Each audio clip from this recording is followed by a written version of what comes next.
El paisatge vegetal d'un territori és com una gran manta que cobreix el relleu i que depèn de moltes variables. La seva història, el sol, el clima i, sobretot, depèn de nosaltres, els humans. Parlem de vegetació aquí, al Supercampus.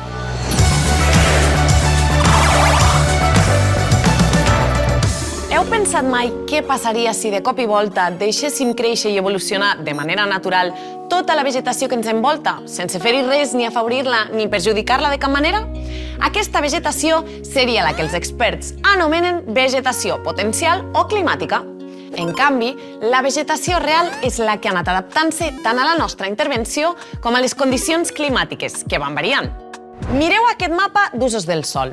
El paisatge es divideix clarament en tres grans tipus. El forestal, bàsicament boscos, l'agrícola, que són àrees de conreu, i l'urbà, que concentra els nuclis de població. Ja veieu, pel domini de color verd, que molta part de Catalunya és bosc. Després hi ha una tercera part del sòl que són conreus, la major part de regadiu.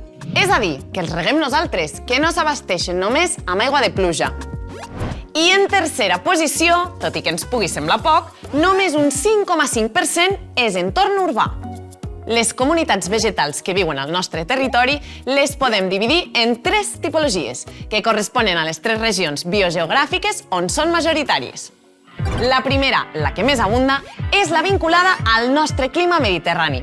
Els estius secs i calorosos i els hiverns suaus generen una vegetació perenne, de fulles dures, com les de l'alzina, sovint acompanyada de molts arbustos com la màquia.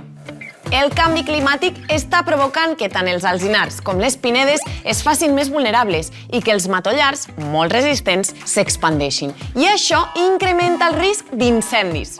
L'ecosistema eurosiberià, a causa del seu clima temperat i humit, genera boscos densos i frondosos. Els que estan més a prop del nivell del mar són caducifolis, amb rouredes i fagedes, i els que hi ha una mica més amunt són els boscos mixtos, que es combinen amb espècies com l'avet blanc i el pi silvestre.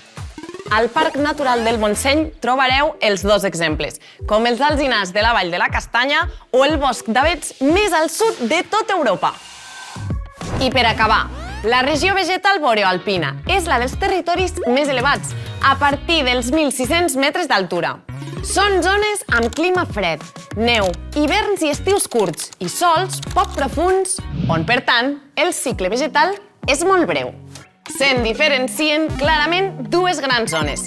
L'estatge subalpí, fins als 2.300 metres, on predominen boscos de coníferes com el pi negre, i l'estatge alpí, dominat pels prats rasos i que pot arribar fins als 3.000 metres d'altitud.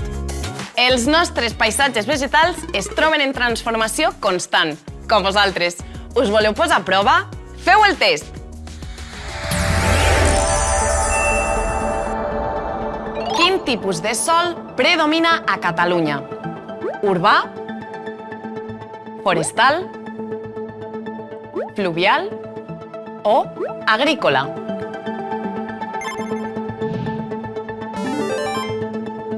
Què és la vegetació potencial o climàtica? La que s'expandeix més de pressa? La més modificada per l'activitat humana? La que trobaríem en una àrea si no hagués estat alterada per l'activitat humana? O la que contribueix al canvi climàtic?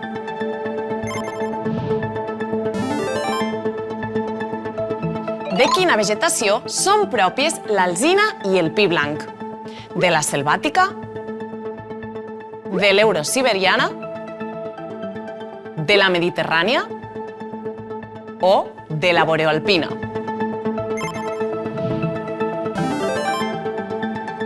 Fins a quina altura arriba l'estatge subalpí? Fins als 1.600 metres? Fins als 3.200 metres? Fins als 2.300 metres? O fins als 200 metres?